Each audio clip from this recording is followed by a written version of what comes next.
Hello, I'm John Siegenthaler. Once again, welcome to A Word on Words. Our guest is Jeffry Stein. He has made movies, he's critiqued movies, and now he has written a book about movies, Life, Myth, and the American Family, Unreeling. This is a book about the spiritual significance of movies. That's an interesting subtitle. Talk a little bit about the society's need to rely on that heroic figure in times when times have been tough. I guess Grapes of Wrath is another sort of depiction of the same, as you talk about, another sort of depiction of the same mode.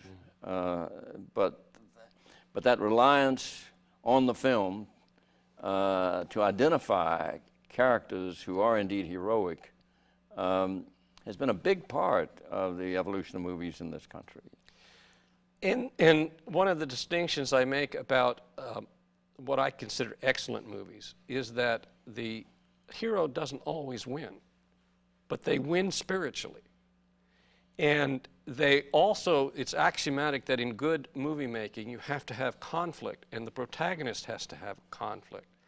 So the question, for instance, in To Kill a Mockingbird, Atticus Finch is the most perfect father in the world.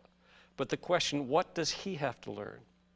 The structure that happens in so many movies, that why I say it's the spiritual significance and why we go to movies, I look at good movies as going to the best sermons, getting the best information. It is how we work through the struggles of our times, and often they are economic struggles that cause us to make compromises, and how a protagonist will work through those compromises to make a spiritual choice or decision that is not an economic decision, is a decision that will better society, better himself, and sometimes he will get killed.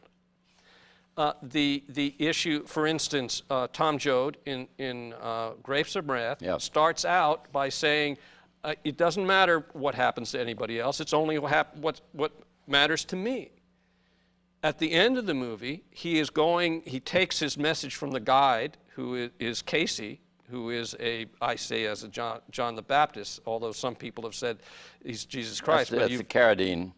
John Carradine's right. Character. He's very much a John the Baptist right. to Jesus in terms of giving the message of where you need to go to find the light to save the situation of people being at each other's throat during the Depression. And so at the end of the movie, Tom Joad has moved from a position of saying, it's only what's matter to me, that's all I care about, to I care about I got to find out what the problem and the solution is for everybody. In To Kill a Mockingbird, the fascinating thing, since Atticus Finch is so perfect, is what's his problem. And his problem at the end is the learning that he gets from his child scout, who he's taught, and that he has to choose between the law, which he reveres, and doing what seems to be right, which is now in contrast to the law, but which seems like it may be vigilantism, and that is not prosecuting Bo Radley for saving his child. Yes. And that becomes an issue that we, as we go and see a movie, we look to the own dilemmas in our lives, that we're always trying to figure out what's the best solution so that we can feel atoned with ourselves. And that's when we go to the movies to see and get from that. And it's all entertainment out there. You know, we're going to be entertained, but what we're really getting are these messages underneath that are dealing with the issues of our lives. I think the idea of sermons is right. For those of you just tuning in, we're talking to Jeff Stein about this book, about how the movies depict American society.